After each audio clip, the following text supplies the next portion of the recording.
அல்லாஹ்வின் நல்லடியார்களே, கடந்த சில வாரங்களாக அல்லாஹுடைய தூதர்களாக அனுப்பப்பட்ட நபிமார்களுக்கு சில சமயங்களில் சில அற்புதங்கள் வழங்கப்பட்டாலும் அவருடைய வாழ்க்கை முழுவதும் மனிதர்களாகத்தான் இருந்தார்கள், மனித சக்திக்கு அப்பாற்பட்டவர்களாக இருக்கவில்லை என்பது குறித்து பல சான்றுகளை நம்ம இதுவரைக்கும் பார்த்தோம். இப்போது நபிமார்கள் அல்லாத பெரியார்கள், மகான்கள் அவர்களும் அற்புதம் செய்வார்கள் என்ற ஒரு நம்பிக்கை, தவறான நம்பிக்கை அதிகமான மக்களிடத்தில் இருக்கிறது. நபிமார்கள் மாத்திரம்தான் அற்புதம் செய்ய முடியுமே தவிர மற்றவர்கள் அற்புதங்கள் செய்ய இயலாது என்பதை அந்த தொடரில் நம்ம விளக்கிட்டோம். எந்த ஒரு தூதராக இருந்தாலும் அல்லாஹ்வுடைய அனுமதி இல்லாமல் அற்புதம் செய்ய முடியாது என்று அல்லாஹ் சொல்கிறான். தூதர்களுக்குத்தான் அல்லாஹ்வோட தொடர்பு இருக்கும், அனுமதி வாங்க முடியும். இறை தூதர்கள் அல்லாதவர்களுக்கு அல்லாஹ்வோட எந்த தொடர்பும் கிடையாது, வஹி தொடர்பு கிடையாது, அவங்களுக்கு அனுமதி வாங்கவும் முடியாது, அற்புதம் செய்ய முடியாது என்பதையெல்லாம் முன்னாடியே நம்ம விளக்கிட்டோம்.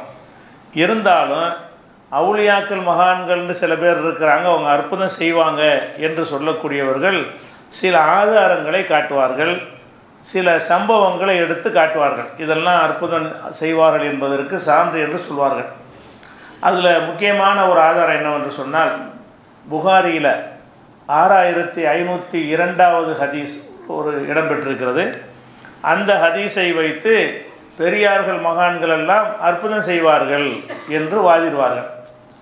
அந்த ஹதீஸ் என்னவென்று சொன்னால், அல்லாஹு சொல்வதாக அந்த ஹதீஸ் இருக்கிறது. ஹதீஸை குதுசிமாங்கல்ல, அல்லாஹு சொல்வதாக நபிகள் நாயகம் ஸல்லல்லாஹு அலைஹி வஸல்லம் சொன்னதாக அந்த ஹதீஸில் இருக்கிறது. எப்படி இருக்குதுன்னு கேட்டால், மன் ஆதாலி வலியன், எனது நேசரை யாராவது பகைத்து கொண்டார், அல்லாஹ் சொல்கிறான், எனது வலியை நேசரை யாராவது பகைத்து கொண்டார்களேயானால் ஃபகத் ஆதன்துஹு பில் ஹர்பி, அவருக்கு எதிராக நான் போர் பிரகடனம் செய்கிறேன் இப்படின்னு அந்த ஹதீஸ் ஆரம்பிக்கிறது. என்னுடைய அவுலியான்னு இருக்கிறாங்க, அவங்கள்ட்ட யாராவது பகைத்து கொண்டீர்கள் என்று சொன்னால் உங்களுக்கு எதிராக நான் போர் பிரகடனம் செய்வேன். அதே மாதிரி அடுத்த தொடர்ச்சியாக வருகிறது, ஒமா தகர்ரப இலை அப்தி பிஷையின் அகப இலைய மின் மஃப்தரல்து அலைஹி, எந்த ஒரு அடியானும் நான் அவனுக்கு கடமையாக்கிய வணக்கங்கள் மூலமாகத்தான் என்னை நெருங்க முடியும். பிறகு நஃபிலான வணக்கங்கள் மூலமாக மேலும் மேலும் என்னை அந்த அடியான் நெருங்குவான். அப்படி நெருங்கி விட்டான் என்று சொன்னால் நான் அவனை விரும்பி விடுவேன். அவனை நான் விரும்பி விட்டால், இதான் முக்கியமாக அவங்க சொல்லக்கூடிய ஆதாரம், நான் விரும்பி விட்டால் குன்து சமாஹுல்லதி யஸ்மௌபிஹி, அவன் கேட்கிற காதாக நான் ஆகிவிடுவேன். பசரகுல்லதி யுபசிர்பிஹி, பார்க்கிற கண்ணாக அவன் கண்ணு அவன் கண்ணுகிற ஏன் கண்ணு, அவனுடைய கண்ணாக நான் ஆகிவிடுவேன்.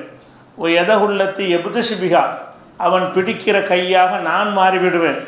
ஒரு ரிஜிலகுல்லத்தி எம்சிபிகா, அவன் நடக்கிற காலாக நான் மாறிவிடுவேன். என்னுடைய ஒளியாக ஒருத்தர் இருந்தார்னு சொன்னால் அவரை நான் நேசிச்சிருவேன். அல்லாஹ் சொல்கிறான், நேசித்து விட்டால் அவருடைய கண்ணாக நான் ஆகிடுவேன், அவருடைய கையாக நான் ஆகிவிடுவேன், அவருடைய காலாக நான் ஆகிவிடுவேன் அப்படின்னு சொல்கிற இந்த வாசகம் அல்லாவே அவராக மாறிடுற மாதிரி இருக்குது. அந்த அவுலியான்னு சொல்லக்கூடிய என்னவாயிடுறாருன்னு கேட்டால் அல்லாவாயிடுறார். அவருடைய கை அல்லாவுடைய கை தான். ஒரு அவுலியாவுடைய கை அல்லாவுடைய கைன்னா என்ன வேணாலும் செய்ய முடியும்.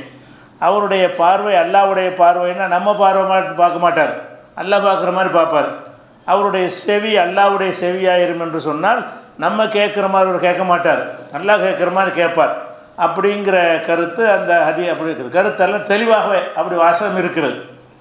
அதுக்கடுத்து தொடர்ச்சியால் வருகிறது, ஒயின் சாலனி லஊத்தி என்னஹு, என்னிடத்தில் அவர் எதாவது கேட்பார் என்று சொன்னால் நான் அவருக்கு வழங்கி விடுவேன். வாயை திறந்து கேட்டால் உடனே கொடுத்துருவேன். ஒலை நிஸ்தாதனி இல்லை ஒழி தன்னஹு, என்னிடத்தில் அவர் பாதுகாப்பு தேடுவாரையானால் நான் அவரை பாதுகாப்பேன் அப்படின்னு அல்லாஹ் சொல்வதாக அந்த ஹதீஸ் வருகிறது. அதே மாதிரி என்னுடைய அடியான் அந்த நல்லடியார் என்ன செய்கிறார்னு கேட்டால் மரணிப்பதை வெறுக்குகிறார். நானும் அவருடைய வெறுப்புக்கு தகுந்தவாறு நடந்தவர், சாவ மாட்டான்னு அர்த்தம் வருது. நானும் அவருடைய வெறுப்புக்கு தகுந்தவாறு என்ன செய்கிறேன், எக்ரோஹுல் மௌத்தை, அவர் மௌத்தை ஒருத்தன் வாழத்தானே விரும்புவான். அவுலியாவாக இருந்தாலும் யாராக இருந்தாலும் இன்னும் கொஞ்சம் நாளைக்கு வாழணும்னு ஆசைப்படுவாங்க. அவர்கள் வாழ்வதற்கு ஆசைப்படுகிறார்கள், மௌத்தை வெறுக்குகிறார்கள். நான் அவர் கஷ்டம் கொடுக்க நான் விரும்ப மாட்டேன் அதை சாவடிக்க மாட்டேன்னு அர்த்தம். அவர் மௌத்தை விரும்பாத காரணத்தினால நானும் அவருடைய விருப்பத்துக்கு மாற்றமாக ஒன்றும் செய்வதில்லை. இவ்வளோ விஷயங்களும் இந்த 6502வது ஹதீஸில் இருக்கிறது. இது புகாரியில் இருந்தால் கூட இஸ்லாத்தினுடைய அடிப்படைகளுக்கும் பல திருக்குரானுடைய வசனங்களுக்கும் இது முரண்பட்டிருக்கக்கூடிய ஒரு செய்தி. இந்த அடிப்படையை விளங்கி கொண்டார்களே ஆனால் இது கட்டுக்கதை என்று தான் சொல்வார்களே தவிர இதை ஹதீஸ் என்று சொல்ல முடியாது. ஏன் ஹதீஸ் என்று சொல்ல முடியாது என்று கேட்டால் அதில் உள்ள ஒவ்வொரு வாசகத்தையும் நீங்கள் பாருங்கள். ஃபஸ்ட்டு என்ன வருது என்று கேட்டால், எனது நேசரை யாராவது பகைத்து கொண்டால் நான் அவருக்கு எதிராக போர் செய்வேன் அல்லாஹ் சொல்கிறான். அப்போ நேசரை பகைக்கக்கூடாது, அல்லாஹ்வுடைய நேசரை பகைக்கக்கூடாது என்று அந்த ஹதீஸ் சொல்கிறது. நேசரை பகைக்கக்கூடாது என்று சொன்னால் நேசரை எப்படி கண்டுபிடிக்கிறது? கண்டுபிடிச்சா தானே பகைக்க முடியும்.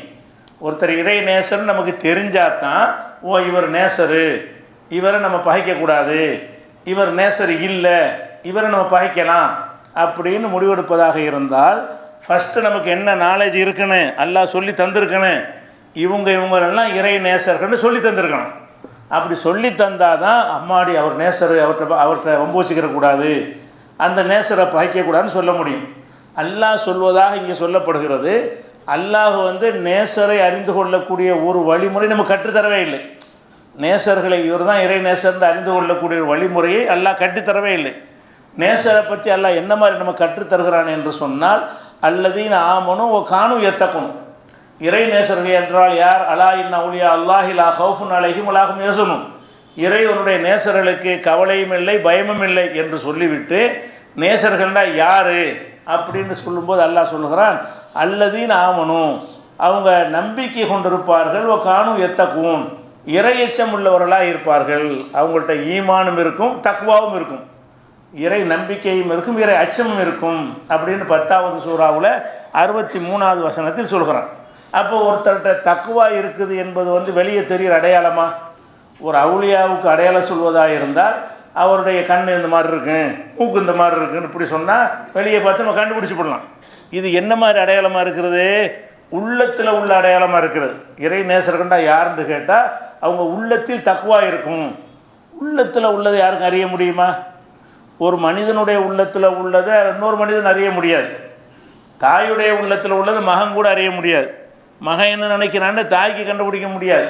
கணவன் மனைவிக்கு மத்தியில் ஒருத்தர் எப்படி நினைக்கிறாங்கன்னு கண்டுபிடிக்க முடியாது. எவ்வளோ நெருங்கிய நண்பராக இருந்தாலும் அவர்கள் மனசில் என்ன வச்சுருக்கிறாங்க என்று அறிய முடியாது.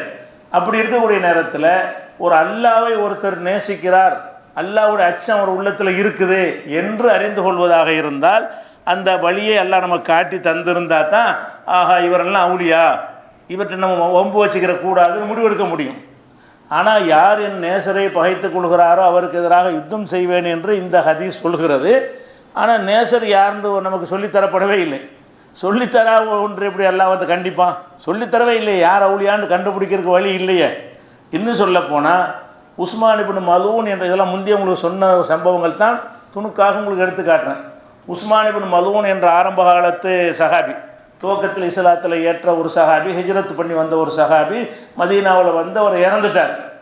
இறந்த உடனே உம்முல் அலாங்கிறவங்க வீட்டில் அவர் தங்க வச்சுருந்தாங்க. ஒவ்வொரு முஹாஜரையும் ஒரு அன்சாரி வீட்டில் ஜாயிண்ட் ஆக்கி விட்டுருந்தாங்கல்ல, அந்த மாதிரி இருக்கும்போது அவர் இறந்துடுறார். இறந்த உடனே அந்த அம்மா இருக்காங்கல்ல, அவங்க சொல்லுவாங்க, இப்போ ஷஹாதத்தி அலைக்க லக்கது அக்ரமக்கல்லா, அவர் இறந்து கிடக்கிறார், ரசூல்லாம் வந்துட்டாங்க. இப்போ அந்த அம்மா என்ன சொல்கிறாங்கன்னு கேட்டால், அல்லாஹ் உங்களை கண்ணியப்படுத்தி விட்டான் என்பதுக்கு நானே சாட்சி அப்படின்னு அந்த அம்மா சொல்கிறாங்க. இது ரசூல்லாவுடைய காதில் விழுந்தவொன்னு சொல்கிறாங்க, இப்படி சொல்லாத, ஒமா யுத்ரிக்க அன்னல்லாஹ கது அக்ரமஹு, அல்லாஹ் அவரை கண்ணியப்படுத்தி விட்டான் என்று உனக்கு எப்படி தெரியும்? அவர் நல்லவராக இருந்தார், நம்ம பார்த்த வரைக்கும் நல்லவராக தான் இருந்தார். அவர் அல்லாஹ் கண்ணியப்படுத்தினான் என்ற விஷயம் உனக்கு எப்படி தெரியும் அப்படின்னு சொல்லி ரசூல்லா கண்டிக்கிறாங்க. அப்போ அந்த அம்மா சொல்கிறாங்க, இனிமேல் நான் யாரும் இந்த மாதிரி சொல்ல மாட்டேன். அப்போ உஸ்மான் இப்னு மலூன் என்ற ஆரம்பகால முஹாஜிர் சஹாபி, அவர் வெளிப்படையான செயலை வச்சு பார்த்தா அவர் நல்லடியார் என்று அந்த அம்மாவுக்கு தெரிகிறது. இவர் அல்லாஹ் கண்ணியப்படுத்துவான் என்று அவங்க நம்புகிறார்கள். இது நீ சொல்லாத, உனக்கு எப்படி தெரியும்? இவரையே இறைநேசர்னு கண்டுபிடிக்க முடியலை. அதோடு ரசூல்லா சொல்கிறாங்க, நான் அல்லாஹ்வுடைய தூதராக இருக்கிறேன், எனக்கு அல்லாஹ் என்ன செய்வான்னு தெரியாது. இந்த ஹதீஸில் தொடர்ச்சியாக வரும், நான் அல்லாஹ்வின் ரசூலாக இருக்கிறேன், மா அத்ரி மா யுஃபாலு பி, எனக்கு அல்லாஹ் என்ன செய்வான் என்று எனக்கு தெரியாது, நீ அவர் நல்லடியார்னு இப்படி சொல்கிற, அவர் நல்லடியாராக இருக்கலாம் என்று நம்ம ஆசைப்படுவோம், அல்லாஹ்விடத்தில் நம்ம துவா செய்வோம். ஆனால் நல்லடியார்னு முடிவு செய்யக்கூடாது என்று நபிகள் நாயகம் ஸல்லல்லாஹு அலைஹி வஸல்லம் அவர்கள் கண்டிக்கிறாங்க. இந்த சம்பவம் புகாரில் 1243, 2687, 3929, 7003 இதில் எல்லாம் என்ன வருதுன்னு கேட்டால், ஒரு மிகச்சிறந்த ஒரு சஹாபி அல்லாஹ்வுடைய நேசர் என்று இன்னொரு சஹாபி சொல்கிறாங்க, ரசூலுல்லாஹ் கண்டிக்காத சொல்லாத, அது நீ முடிவெடுக்க முடியாது. அப்போ என்ன விளங்குது? இறை நேசரை கண்டுபிடிக்க இயலான்னு விளங்குது. இறை நேசரை கண்டுபிடிக்க இயலாதுன்னு சொன்னால் அப்போ இறை நேசரை பகைத்தல் என்பதோ நேசித்தல் என்பது எப்படி வரும்? நம்ம கண்டுபிடிக்க முடியாத. ஒருத்தர் அல்லாஹ்வுடைய நேசரா என்பதற்கு எந்த ஒரு வெளிப்படையான ஒரு அடையாளமும் சொல்லித்தரப்படவில்லை. உள்ளம் சம்பந்தப்பட்ட விஷயம்தான் சொல்லித்தரப்படுகிறது. அது ரப்புக்கு மட்டும் தான் தெரியும். உள்ளத்தில் நேசம் இருக்குதா என்பது அல்லாஹ்வுக்கு தான் தெரியுமே தவிர எந்த மனிதனாலும் கண்டுபிடிக்க முடியாது, மறுமையில் தான் தெரியும். இப்படிங்கிறதுனால அந்த விஷயம் அடிபட்டு போயிடுது. அதே மாதிரி ரசூல் ஸல்லல்லாஹு அலைஹி வஸல்லம் சொல்கிறாங்க, என்னிடத்தில் நீங்கள் வழக்கு கொண்டு வர்றீங்க, வழக்கு கொண்டு வரும்போது ஒருத்தர் நல்ல திறமையாக வாதிடுறவராக இருக்கிறாரு, ஒருத்தர் திறமையற்றவராக இருக்கிறாரு. நான் என்ன செய்வேன்? திறமையாக வாதிடுறவருக்கு சாதகமாக தீர்ப்பளிச்சிடுவேன், தப்பாக கூட இருந்துடும். அவர் சொல்கிறது தான் கரெக்ட் என்று நான் நினைத்து தவறாக தீர்ப்பளித்து விடுவேன். அப்படி என்னிடத்தில் தவறான தீர்ப்பை பெற்றீங்க என்று சொன்னால் நரக நெருப்பை தான் என்னிடத்தில் பெற்றுக்கொள்கிறீர்கள், கவனமாக இருந்து கொள்ளுங்க, என்னை ஏமாத்திராதீங்க என்று ரசூல் ஸல்லல்லாஹு அலைஹி வஸல்லம் சொல்கிறார்கள். இன்னக்கும் தக்தசிமூன இலைய, என்னிடத்தில் நீங்கள் வழக்கு கொண்டு வருகிறீர்கள். போல அல்ல பாலக்கும் அல்ஹனபி ஹுஜ்ஜத்திஹி மின்பாலின், சிலரை விட வாத திறமையில் மிஞ்சியவராக இருப்பீர்கள், அதை வைத்து நான் தீர்ப்பளித்து விடுவேன். அப்படி தீர்ப்பளித்தால் கெட்டவனை நல்லவன்றவன், நல்லவனை கெட்டவன்றவன். யார் அதுக்கு பொருளுக்கு சொந்தக்காரனோ அவன் சொந்தக்காரன் இல்லைன்றவன், யார் சொந்தக்காரனா இல்லாமல் இருக்கிறான்னு அவன் தான் சொந்தக்காரன்னு சொல்லிடுவேன், தப்பாக தீர்ப்பளிச்சிடுவேன். ஏன்? இந்த வெளிப்படையான வாதங்களை வச்சு தான் முடிவெடுக்க முடியும். மனசில் உள்ளது எனக்கு தெரியாது, உள்ரங்கம் எனக்கு விளங்காது என்று நபிகள் நாயகம் ஸல்லல்லாஹு அலைஹி வஸல்லம் சொன்ன செய்தி புகாரில் 2680, 6967, 7169 இந்த ஹதீஸ்லாம் வருது. அப்போ இதில் என்ன வழங்குது? ரசூல் ஸல்லல்லாஹு அலைஹி வஸல்லத்துக்கே இந்த சொத்து என்னுடையதுன்னு 2 பேர் வர்றாங்க. இதில் எவன் நல்லவன் எவன் கெட்டவன் தெரியல. ரசூலுல்லாஹ் ஒரு சொத்து எனக்குத்தான் என்று 2 பேர் வாதிடுகிறார்கள். அந்த 2 பேரில் யாருக்குரியது எனக்கு தெரியாது. நீங்கள் வாதத்தை வச்சு நான் என்ன செய்வேன்? நல்லா வாதிட்டார்னு சொன்னால் அவருக்குரியது நான் சொல்லிடுவேன். நல்லா வாதிட தெரியாதவர் தான் உண்மையில் சொந்தக்காரர் இருப்பார், ஆனால் அது எனக்கு தெரியாது, நான் தப்பான தீர்ப்பளிப்பேங்கிறாங்க. அப்போ அல்லாஹ்வுடைய ரசூலுக்கு தன்னிடத்தில் வழக்கு கொண்டு வர்ற 2 பேரில் யார் நல்லவர் யார் கெட்டவர்னு தெரியலைன்னு சொன்னால் நம்ம எப்படி போய் அவுளியாக கண்டுபிடிக்கிறது? அந்த ஹதீஸ் துவக்கமே என்னவா இருக்குது? இஸ்லாமிய அடிப்படையெல்லாம் தகர்க்கிற மாதிரி இருக்குது. அவுளியாக்களை கண்டுபிடிக்கலாங்கிற மாதிரி கண்டுபிடிக்க இயலாதுன்னு இஸ்லாம் பல இடங்களில் அழுத்தம் திருத்தமாக சொல்லுகிறது. அதே மாதிரி ஒரு கூட்டத்தார் என்ன செஞ்சாங்க? 4 கூட்டத்தார், ரிஹலு, தக்குவான், உசையா, பனு லஹியான். இந்த 4 கூட்டத்தார் என்ன செய்கிறாங்க? ரசூலுல்லாஹ்ட்ட எங்களுக்கு ஒரு கூட்டத்தார் அனுப்பி வைங்க, எங்களுக்கு எதிரிகள் அச்சுறுத்தல் இருக்கிறது. இவங்க ரசூலுல்லாஹ்வோட அக்ரிமெண்ட் பண்ணியிருந்த ஒரு கூட்டத்தார்கள். பாதுகாப்புக்காக வேண்டி சிலரை கேட்டு கூட்டிகிட்டு போனாங்க. 70 பேர் ரசூல் அனுப்பி வச்சாங்க நம்பி. ஒரு பேரை மவுனா என்ற இடத்துல வந்தவொன்னு நினைச்சாங்க, ஆட்கள்லாம் ரெடியாக தயார் பண்ணி வச்சுக்கிட்டு இந்த 70 பேரையும் கொலை பண்ணி விட்டாங்க. அப்போ ரசூல் ஸல்லல்லாஹு அலைஹி வஸல்லம் இந்த செய்தி வந்தவுடனே குனூத்துலாம் ஓதுனாங்கன்னு இடத்துல 1 மாத காலம் அவர்களுக்கு எதிராக இந்த மாதிரி நாசமாக்குவாயாக அழிப்பாயாகண்டு 1 மாத காலம் ரசூலுல்லாஹ் குனூத் ஓதுற அளவுக்கு பாதிக்கப்பட்டாங்க. அப்போ இந்த சம்பவம் புகாரில் 3064, 4078, 4090 இதெல்லாம் அந்த புகாரில் வருகிறது. அப்போ இதில் நம்ம என்ன விளங்குறோம்னு கேட்டால், அந்த வந்த 4 கூட்டத்தார் இருக்காங்கல்ல, மகா கெட்டவங்கன்னு ரசூலுல்லாஹ்வுக்கு தெரியலை, நல்லவங்க நினச்சி அனுப்பி வைக்கிறாங்க. ஒரு 70 பேரை 70 பேரை கொள்ளுவாங்கன்னு தெரியலை, 70 பேர் ஷஹீதாகிடுவாங்கன்னு தெரியாமல் நம்பி அனுப்பி வைக்கிறாங்க. அப்போ அல்லாஹ்வுடைய தூதருக்கு இவங்க கெட்டவங்க நல்லவங்கன்னு பிரித்து அறிய ஏழலைன்னு சொன்னால் நம்ம எப்படி அறிகிறது? யாராவது என்னுடைய வழியை பகைத்து கொண்டீர்களேயானால் அவருக்கு எதிராக போர் செய்வோம் நல்லா இப்படி சொல்லுவான். பகைத்து கொள்வது இந்த அல்லாஹ் இதை சொல்வதாக இருந்தால் வழிக்கு அடையாளத்தை சொல்லணும்.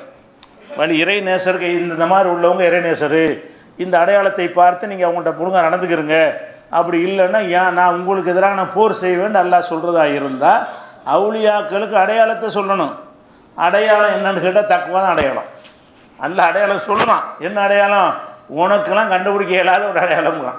அப்போ நமக்கு கண்டுபிடிக்கும் விதமாக ஒரு அடையாளத்தை இறைநேசர்களுக்கு அல்லாஹ் சொல்லி தராமல் இருக்கும் பொழுது இப்படி ரசூல்லா அல்லாஹ் சொல்லுவானா, என் நேசர்களை பகைத்து கொண்டீர்களே ஆனால் நான் வந்து உங்களுக்கு எதிராக போர் செய்வேன் அப்படின்னு சொல்வதற்கு எந்த ஒரு முகாந்திரமும் இல்லை.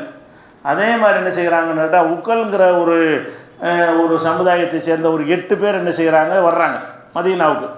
நாங்கள் இஸ்லாத்தில் ஏற்றுக்கிட்டோன்னு சொல்லி வந்து அங்கே ரசூல்லா மஸ்ஜித் நபவியில் தங்க வச்சிடுறாங்க.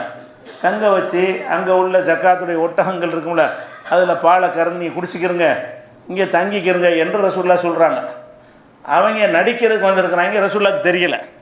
நம்பி என்ன செஞ்சாங்க, அவங்கள வந்து அங்கே தங்க வச்சாங்க. நேரம் பார்த்து என்ன செஞ்சாங்கன்னா, அந்த ஒட்டகத்தை மேய்க்கக்கூடியவர்களை கொலை பண்ணிவிட்டு இருந்த ஒட்டகத்தை நான் ஓடி போயிட்டாங்க. இருந்த ஒட்டகத்தை தூக்கிட்டு போயிட்டாங்க. பிறகு ரசூல்லா வந்து காலையில் பார்த்தாங்கன்னா ஒட்டகத்தை மேய்ப்பரும் கொல்லப்பட்டு கிடக்கிறாரு, ஒட்டகத்தையும் காணோம். உடனே ஆளை அனுப்பி எங்கே இருந்தாலும் ஆட்களை பிடிச்சிட்டு வாங்க என்று அனுப்பி வைத்து பிடித்து வரப்பட்டு அவங்க என்ன செஞ்சாங்க, மரண தண்டனை கொடுக்கப்பட்டார்கள்ங்கிற செய்தி இருக்கிறது. இது புகாரில் 3018, 6805, 233, 4610, 6802 இவ்வளோ ஹதீஸுகள்லையும் இந்த சம்பவம் இருக்கிறது. இந்த சம்பவம் எதை சொல்கிறது, இந்த தங்க வைக்கு நான் இஸ்லாத்தில் ஏற்றுட்டு வந்தாங்க இல்லை, அவங்க நல்லடியார் ரசூலை நினைக்கிறாங்க, ஆனால் கெட்டவங்க நடந்துருக்காங்க. அவன் நல்லவங்கன்னு சொல்லி தான் பள்ளிவாசலில் தங்க வைக்கிறாங்க. ஜக்காத்து ஒட்டகத்திலேருந்து இங்கே பால் கறந்து குடிங்கன்னு சொல்ல வைக்கிறாங்க. அவன் கொலை செய்கிற நோக்கத்துலையும் கொள்ளையடிக்கிற நோக்கத்துலையும் வந்திருக்கிறான்.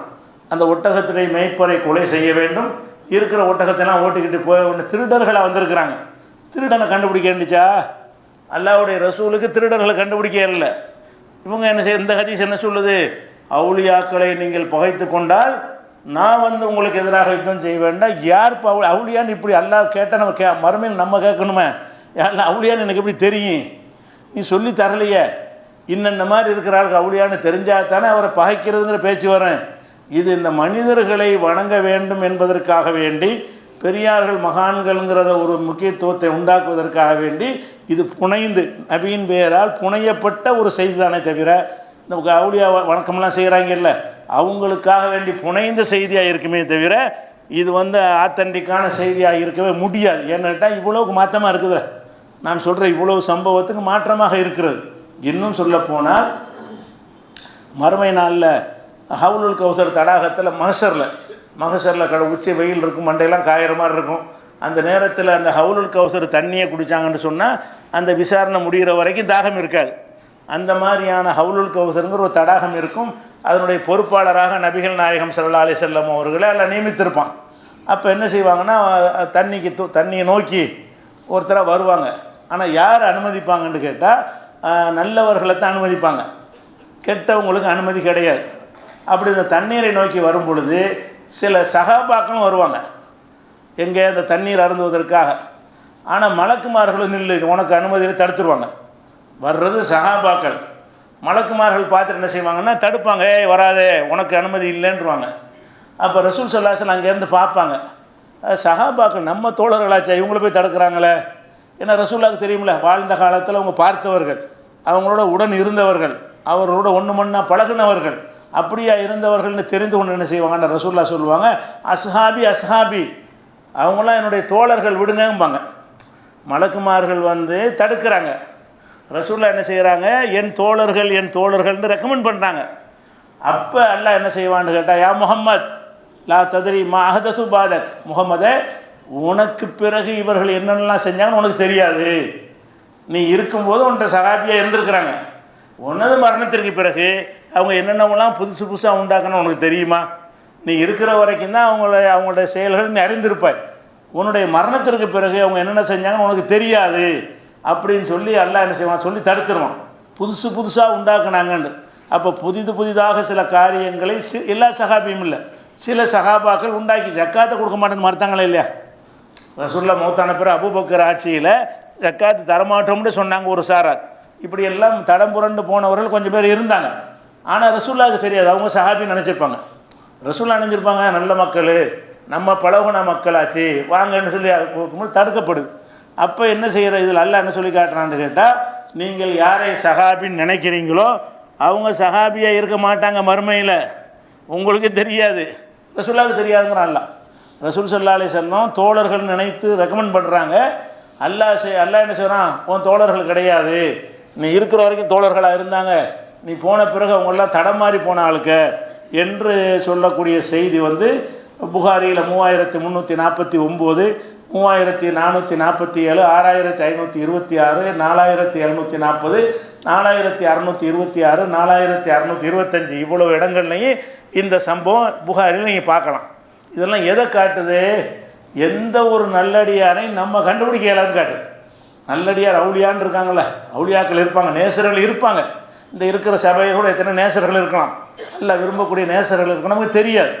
நம்ம சாதாரண ஆளுக்கு நினச்சிட்டு இருப்போம், உண்மையில் அவர் அல்லாஹ் நேசிக்கிறவர் இருப்பார். அது அல்லாஹ்வுக்கு தான் தெரியும், அந்த மனிதருக்கு கூட தெரியாது நம்ம சரியாக இருக்கிறோமா இல்லையாண்டு. ஆனால் அல்லாஹ்வுக்கு தான் கண்டிப்பாக தெரியும். அப்படி இருக்கக்கூடிய நேரத்தில் நேசரை பகைக்காதீர்கள்னால் எப்படி நேசர் கண்டுபிடிக்கிறது? கண்டுபிடிச்சா தானே பகைக்கிற பேச்சே வரும். முனாஃபிக்கள் இருந்தாங்க, தொழுகை நோன்பு எல்லாத்துலேயும் செஞ்சுக்கிட்டு தான் இருந்தாங்க, முனாஃபிக்காக இருந்தாங்க. வெளிப்படையாக ரசூலுல்லாஹ் காலத்தில் முனாஃபிக்கிட்டு இருந்தாங்க. தொழுகைக்கு வருவாங்க, போருக்கு கூட போவாங்க, ரசூலுல்லாஹ்வுடைய பக்கபலமாக இருப்பாங்க, முஸ்லீம் மாதிரி இருப்பாங்க. இந்த பக்கம் வந்து அவங்கள சேர்ந்தாள்னு சொல்லுவாங்க. ஆனால் முஸ்லீம்கள்லாம் அவங்கள பற்றி எப்படி நினைப்பாங்க? நம்ம ஆள் நினைப்பாங்க, நம்மளை சேர்ந்தவங்க, நம்மளோட இருக்காரு, அப்படி தான் எல்லோரும் நினைக்குவாங்க. அதனால் வந்து வெளிப்படையாக நம்ம கணிக்கிற கணிப்புகள்லாம் அடிபட்டு போயிடும் என்பதை பார்க்குறோம். அதே மாதிரி மறுமை நாளில் ஒரு 3 பேர் எல்லாம் விசாரிப்பான். ஒரு ஆலிம், ஒரு ஷஹீது உயிர் தியாகி, ஒரு செல்வந்தர். இவங்களெல்லாம் விசாரிப்பான். செல்வந்தர்கிட்ட கேட்பான், உனக்கு நிறைய பணம் கொடுத்தனே, என்ன செஞ்ச? நான் வாரி வாரி உனக்காகத்தான் வழங்கினேன். நீ வாரி வாரி வழங்கின, எனக்காக வழங்கலை. எதுக்கு வழங்கினேன்? வல்லண்டு பேர் வாங்குறக்கா வழங்கினேன். பேர் வாங்கிய சீழ்த்துட்டு போங்கன்றான்லாம். அப்போ நம்மளாம் என்ன செய்வோம்? பணக்கு வள்ளலாக இருக்கார், சொர்க்கத்துக்கு போக நம்ம நினச்சிக்கிட்டு இருப்போம். எல்லாம் என்ன செய்கிறான்? வள்ளலை பிடிச்சி நரகத்துக்கு கொண்டு போங்கங்கிறான். ஒரு ஆலிமை கூப்பிட்டு விசாரிக்கப்படும். என்னப்பா உனக்கு கல்வியை தந்தேன், என்ன செஞ்ச? நான் பிரச்சாரம் பண்ணினேன், உனக்காக தான் பிரச்சாரம் பண்ணேன், எனக்காக பண்ணியா? ஆலிமும் அறிஞர் மேதைன்னு பாராட்டணும் தானே பண்ணினேன். பாராட்டிட்டாங்க, உலகத்தில் உனக்கு கிடச்சி போச்சு, இவனை இழுத்துட்டு போங்க. இன்னொரு ஆள் ஷஹீத் உயிர் தியாகி, உனக்கு உடல் வலிமையை கொடுத்தனே, ஆரோக்கியத்தை கொடுத்தனே, நீ என்ன செஞ்ச? நான் என் உயிரே உனக்காக தியாகம் பண்ணிட்டேன்னு அவன் சொல்லுவான். அல்ல என்ன செய்வான்? நீ உயிரை தியாகம் பண்ண எனக்காக பண்ண, உன்னுடைய மரணத்துக்கு பிறகு உன்னைய மாவீரண்டு மக்கள்லாம் போற்றணும் என்பதற்கு தான் செய்தாய், போற்றி விட்டார்கள். அப்போ நம்ம கணிப்பு எதுவும் கண்டுபிடிக்க முடியலை. நம்மெல்லாம் ஷஹீதுன்னு நினச்சிக்கிட்டு இருப்போம், ஷஹீது இல்லாமல் போயிடுறாரு. நம்மெல்லாம் வள்ளல் நினச்சிக்கிட்டு இருப்போம், இல்லாமல் போயிடுறாரு. அப்போ நம்மளாம் பெரிய மார்க் அறிஞர் நினச்சிக்கிட்டு இருப்போம், இல்லாமல் போயிடுறாரு. அப்போ என்ன அது? உங்களுக்கு கணிக்க இயலாது. இந்த ஆதாரங்கள் எல்லாம் சொல்லக்கூடிய செய்தி என்னன்னு கேட்டால், எந்த ஒரு மனிதனும் இறை நேசர் என்று எந்த மனுஷனுக்கும் கணிக்க இயலாது. வஹீயின் மூலமாக சிலரை பற்றி அல்லாஹ் அறிவித்து கொடுத்தால் அவரை பற்றி ரசூலுல்லாஹ் சொல்ல முடியும். ரசூலுல்லாஹ் அறிவித்து அபூபக்கர் சொர்க்கவாசி, உமர் சொர்க்கவாசின்னாங்கல்ல, இப்படி அல்லாஹ் அறிவித்து கொடுத்த சிலரை தவிர மற்ற யாரை பற்றியும் சொர்க்கவாசி என்று நம்ம அறிய முடியாது, நல்லடியார் என்று, அவுலியா என்று அறிய இயலாது. இப்போ இந்த ஹதீஸுக்கு வாங்க. இந்த ஹதீஸுடைய முதல் பாட்டு என்ன சொல்லுது? மன் ஆதாலி வலியன் பகத் ஆதன் துகுபில் ஹர்பி. எனது நேசரை எவனாவது பகைத்து கொண்டால் அவனுக்கு எதிராக நான் போர் பிரகடனம் செய்கிறேன். இப்படி எல்லாம் சொல்லுவானா? சொல்லியிருப்பானா? சொல்கிறதா இருந்தால் நமக்கு அந்த அவுளியாவை அறியக்கூடிய அந்த வழிமுறையை சொல்லி தந்து தான் நல்லா சொல்லுவான். அவுளியாக்களை பகைக்கக்கூடாது என்றால் இன்னன்னார் அவுளியாக்கள், இவங்களோட பகைச்சிக்கிறாதீங்கன்னு சொல்லணும். அவுளியாக்களை உனக்கு கண்டுபிடிக்க இயலாதுன்னு சொல்லிவிட்டு பகைக்காதுன்னா எப்படி? அது நமக்கு தான் கண்டுபிடிக்க இயலாத. அதனால அந்த ஹதீஸ் வந்து எந்த நூலில் இடம்பெற்றிருந்தாலும் சரி, இஸ்லாத்தினுடைய அடிப்படையே தகர்க்கக்கூடியதாக இருக்குது. மனிதனுடைய உள்ளங்களில் உள்ளதை அறியக்கூடியது அலியமுன் பிதாத்தி சுதூர், உள்ளத்தில் உள்ளதை அறியக்கூடியது என்பது அல்லாஹ்வுடைய தன் பண்புல ஒரு பண்பாக இருக்கிறது. அது அவுளியா நம்ம கண்டுபிடிச்சா என்னவாயிரும்? அவர் மனசில் உள்ளதை நம்ம அறிஞ்சோன்னு வந்துடும். அப்போ இறைத்தன்மை இருந்தால் மட்டும்தான் கண்டுபிடிக்க முடியும். அதனால் இந்த ஹதீஸுடைய பேசிக் முதல் விஷயமே சரி இல்லாமல் இருக்கிறது. அடுத்து என்னன்னு கேட்டால், இன்னொரு அடுத்த பாயிண்ட், அவரை நான் நேசித்து விட்டேன் என்று சொன்னால் அவருடைய கையாக நான் ஆயிடுவேன். அல்லாஹ் வந்து கீழே அவர் மேலேயும் போகிறாருவாங்க, அவர் பார்க்குற பார்வையாக நான் ஆயிடுவேன்.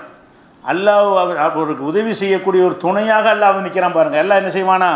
அவர் பார்க்கிற பார்வையாக நான் ஆகிவிடுவேன், அவர் கேட்குற கேள்வியாக காதாக நான் ஆகிவிடுவேன், அவர் நடக்கிற கால் ஏங்காலு தான், அவர் பிடிக்கிற கை ஏங்கை தான் சொல்கிறது இருக்க.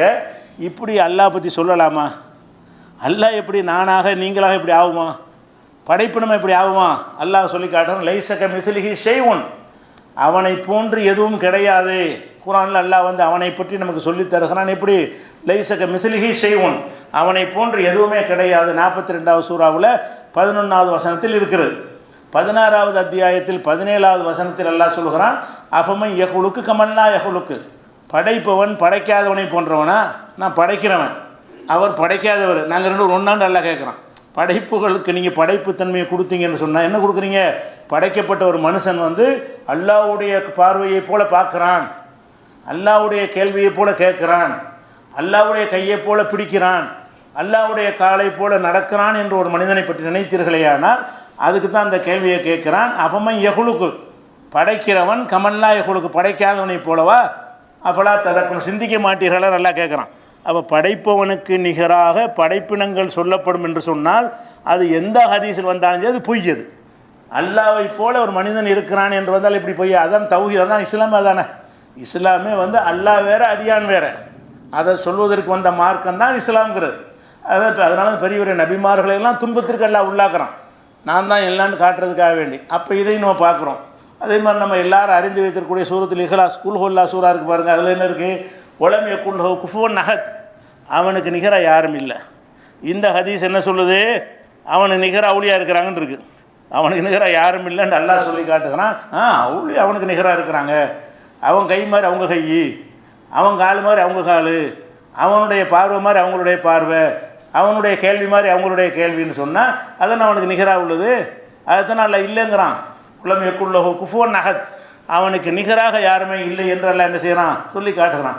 இன்னும் சொல்ல போனால் இந்த மாதிரி உதாரணம் காட்டக்கூடிய ஆட்களுக்கு ஒரு கடுமையான கேள்வியை வைக்கிறான். யாசின் சூராவில் 78வது வசனத்தில், ஓ லரபலனா மசலன், இந்த மனிதன் வந்து எனக்கு உதாரணம் சொல்லுகிறான். இதெல்லாம் உதாரணம் தான். இது இந்த அவுலியாவோட இந்த ஹதீஸில் வர்றது இதுதான் உதாரணம். எப்படி கையாயிருவேன் காலாயிருவேன்னு சொல்லி எனக்கு போய் மனிதன் உதாரணம் சொல்லுகிறான். ஓ நசிய ஹல்கா, நான் அவனை படைத்திருப்பதை மறந்து விட்டான்.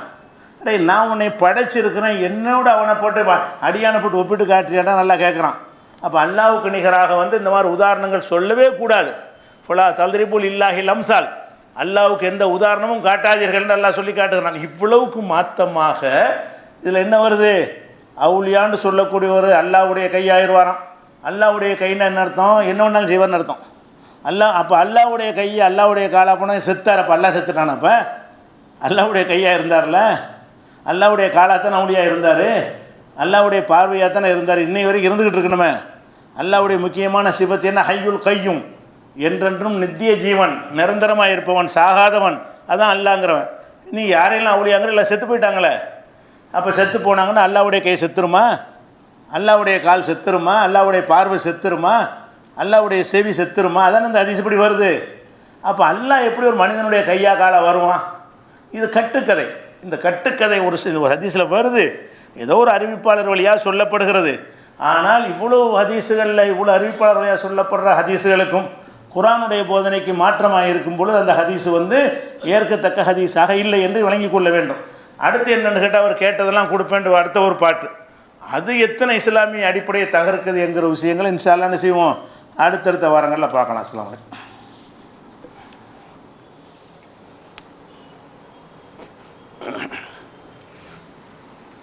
அன்பிற்குரிய சகோதரர்களே, நம்ம நாட்டில் வந்து மாட்டு பிரச்சனையை வைத்துக்கொண்டு அவங்க வீட்டில் மாட்டுக்கறி வச்சான், இவங்க வீட்டில் ஆட்டுக்கறி வச்சான்னு சொல்லி என்ன செய்கிறாங்க? மனுஷனை கொன்று குவித்து கொண்டிருந்த காட்சியை நம்மளெல்லாம் பார்த்துக்கிட்டு வந்தோம். இன்றைக்கி என்ன கேட்டால், அவங்களெல்லாம் மாட்டு கொழுப்பை திங்க வச்சுவிட்டான்ல. யார் நம்மளை வந்து மாட்டு திங்கிறான்னு சொல்லிட்டு பிரச்சனையை கிளப்புனாங்களோ, திருப்பதியில் லட்டு தயாரிக்கிறாங்க. திருப்பதி கோயிலில் லட்டு தயாரிப்பாங்க, பெரிய லட்டாக இருக்கும். அது பயங்கர ஃபேமஸானது. இங்கேருந்து யாராவது போனால் திருப்பதி லட்டு வாங்கிட்டு வாங்கன்னு சொல்லி விடுவாங்க.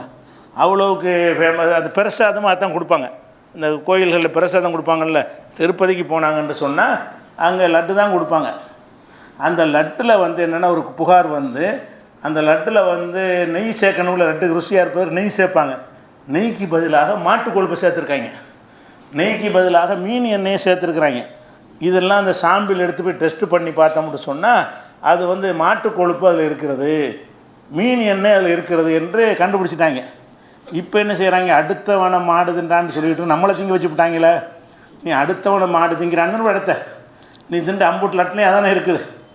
எத்தனை அந்த சைவம்னு சொல்லிக்கூட எல்லாருமே எனக்கு சாப்பிட்ருக்காங்களா இல்லையா? இன்னும் சொல்ல போனால் இதை தயாரிக்கிறது யார்? நிறுவனங்கள் தயாரிக்கிறது இல்லை. அது தயாரிக்கிறது யாருன்னா அந்த வைணவர்கள், வைணவங்க சைவம் வைணவன் இருக்குல்ல, அந்த வெங்கடாஜலபதியில் வைணவத்தை சேர்ந்தவர். அதனால் அந்த பிரிவை சேர்ந்த பிராமணர்கள் தான் தயாரிக்க தேர்ந்தெடுப்பாங்க.